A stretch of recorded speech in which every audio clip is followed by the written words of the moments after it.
वमन अहयाहा फकअन्नमा अहयान्नास जमीया। जिसने एक जान को मरने से बचा लिया, उसने पूरी इंसानियत को, मानव जाति को बचा लिया। कोरोना वायरस कोविड-19 क्या है? नोवल कोरोना वायरस कोविड-19 का चीन के शहर वुहान में पहली बार दिसंबर 2019 को पता चला, इसलिए इसे कोविड-19 कहा गया। कोविड वायरस दुनिया में पहले से ही मौजूद था और ये चमगादड़ के मुंह के लार में मौजूद होता है।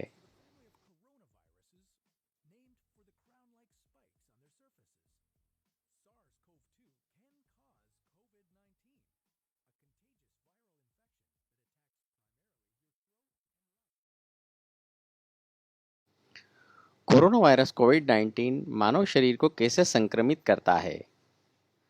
चाइना में चमगादड़ को खाने के बाद इसने मनुष्य के शरीर को संक्रमित किया और फिर एक मनुष्य से दूसरे मनुष्य और दूसरे मनुष्य से तीसरे मनुष्य में, और इस तरह चेन चल पड़ी, जिससे पूरी दुनिया ही इससे संक्रमित हो रही है। कोरोना वायरस मानव को कैसे संक्रमित कर रहा है?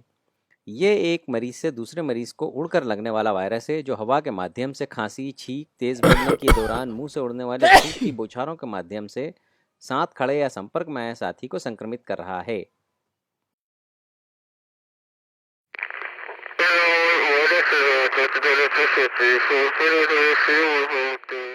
कोरोना वायरस मानव शरीर में संक्रमण करने के बाद किस तरह नुकसान पहुंचाता है? जवाब: यह वायरस मरीज को संक्रमित करने के 8 से 10 दिन में छाती के अंदर गंभीर निमोनिया कर देता है। निमोनिया छाती में यानी फेफड़ों में पानी भर जाने को कहते हैं।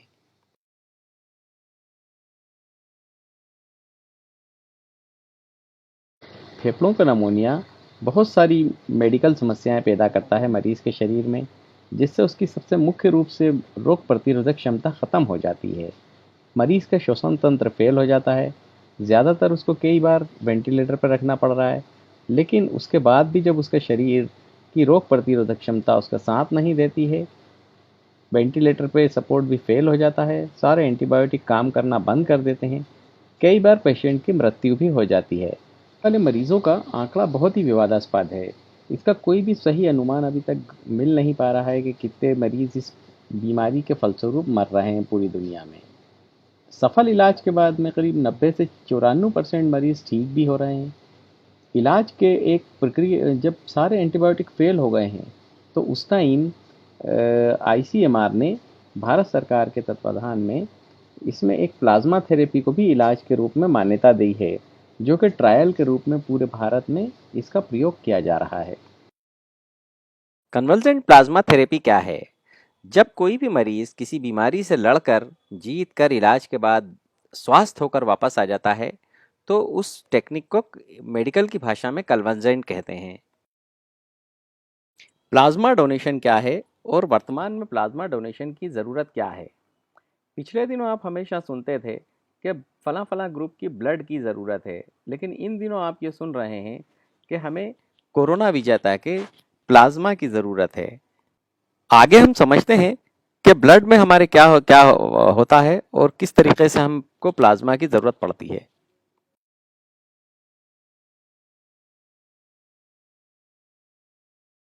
मानव के खून, रक्त या ब्लड में क्या-क्या होता है, या ये किन-किन तत्वों से मिलकर बनता है?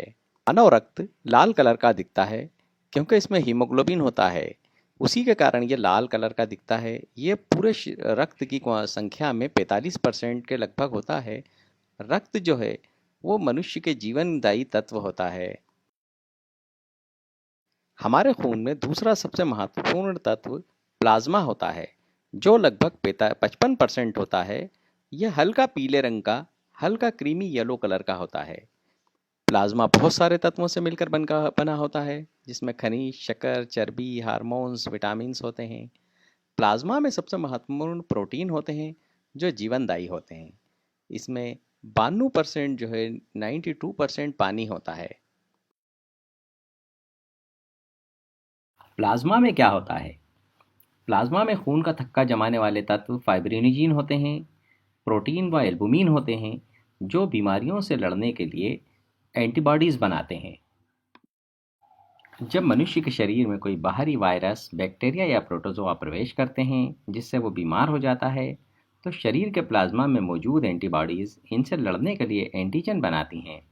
असल में यही एक तरह का प्रोटीन होता है जो हमारे शरीर को इन वायरस, बैक्टीरिया और प्रोटोजोआ, जिनको पैथोजन कहते हैं, उनसे लड़कर रोग प्रतिरोधक बना देता है। ये एंटीजन इम्यूनोग्लोबुलिन जी और इम्यूनोग्लोबुलिन एम कहलाते हैं। यही प्रोटीन निर्मित रोग प्रतिरोधक एंटीजन कोरोना वायरस कोविड-19 से लड़ने में महत्वपूर्ण भूमिका अदा कर रहे हैं।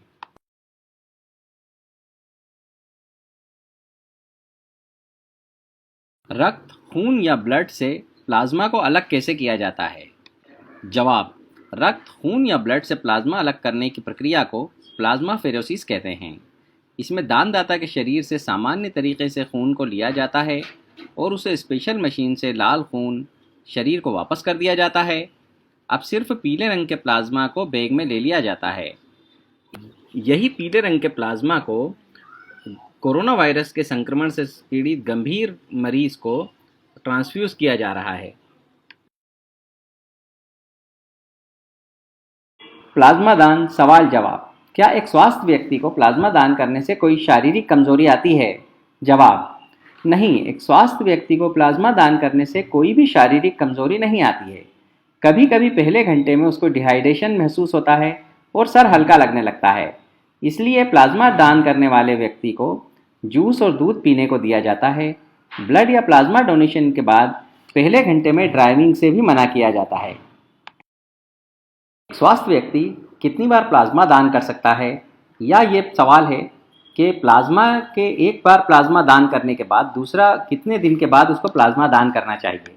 जवाब: एक स्वस्थ व्यक्ति जिसकी उम्र 18 से 55 साल है और वजन 50 किलोग्राम है, हर 28 दिन के बाद प्लाज्मा दान कर सकता है, लेकिन एक साल में 13 बार से ज़्यादा प्लाज्मा दान नहीं करना चाहिए। प्लाज्मा डोनेशन में एक सबसे महत्वपूर्ण ग्रुप आता है AB blood group. AB blood group के डोनर का प्लाज्मा किसी भी ग्रुप के मरीज को लग सकता है। इसलिए एबी ग्रुप के डोनर का प्लाज्मा डोनेशन में बहुत महत्व है और सबसे ज़्यादा मांग इसी की रहती है। कोरोना योद्धा किन हालात में अपना प्लाज्मा दान कर सकते हैं? जवाब: वह मरीज जो कोरोना वायरस कोविड-19 से संक्रमित हो चुके थे और हॉस्पिटल में रहकर इलाज के बाद नाक, गले और मुंह की लार से 2 बार के सैंपल में अब तक कोरोना वायरस के संक्रमण से मुक्त हो चुके हैं और जो 14 से 21 दिन पूरे कर चुके हैं, उन स्वस्थ हो चुके कोरोना योद्धाओं के रक्त से 450 ml प्लाज्मा दान सप्ताह के रूप में लिया जा रहा है, जिससे ये गंभीर रूप से संक्रमित कोरोना से पीड़ित मरीजों को चढ़ाया जा सके। यह प्लाज्मा उन मरीजों के ऊपर ट्रायल किया जा रहा है जिन पर दूसरा इलाज बेअसर हो रहा है। कोरोना वायरस कोविड-19 के संक्रमण का फिलहाल कोई स्थापित इलाज निर्धारित किया गया है? नहीं, कोरोना वायरस कोविड-19 के संक्रमण का फिलहाल कोई भी स्थापित इलाज निर्धारित नहीं किया गया है। सिर्फ संक्रमण के परिणाम के स्वरूप मनुष्य के शरीर पर होने वाली बीमारियां और उनके लक्षणों के आधार पर इलाज किया जा रहा है। कोरोना विजेता प्लाज्मा बैंक क्या है और इसकी वर्तमान में क्यों ज़रूरत है? जवाब: जैसे जैसे कोरोना का संक्रमण बढ़ता जा रहा है, भारत में मरीजों की संख्या बढ़ती जा रही है। इसके साथ ही साथ अस्पतालों में गंभीर रूप से बीमार मरीजों की संख्या भी उसी तेजी से बढ़ रही है। भारत सरकार के निर्देश पर आईसीएमआर ने प्लाज्मा थेरेपी को मान्यता दी है। क्योंकि कोरोना का कोई स्थापित इलाज नहीं है, कोरोना के संक्रमण के फलस्वरूप ज़्यादातर पेशेंटों को निमोनिया हो रहा है, वेंटिलेटर पर आ रहे हैं पेशेंट, और उन एंटीबायोटिक के सामने मरीज अपनी ज़िंदगियों को हार रहे हैं।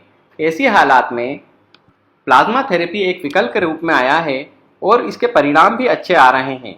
इसलिए भारत के हर शहर के हर समाज सेवी संस्था इस समय की ज़रूरत यह है कि अपने शहर में संक्रमण से स्वस्थ हो चुके लोगों को प्लाज्मा दान के लिए उत्साहित करें, उनसे प्लाज्मा दान करवाएं, जिससे गंभीर रोगियों की जानों को बचाया जा सके। इस वीडियो को मिशन शिफाए रहमानी के द्वारा जनहित में जारी किया गया है।